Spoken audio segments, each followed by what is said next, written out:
Ļoti daudz no studiju procesa jaunie kolēģi pavada veselības aprūpes iestādēs, jo prakse sastāda 60 līdz 70% no studiju programmas.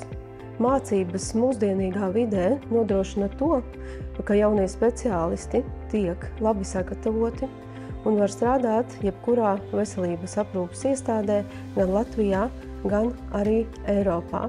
Praktiskās iemaņas studenti var apgūt medicīnas izglītības tehnoloģiju centrā, kur pieejama mūsdienīga aparatūra, ko izmanto arī Latvijas ārstniecības iestādēs. Studenti to apgūst, tiek iedrošināti un nonākot praksē jūtās droši.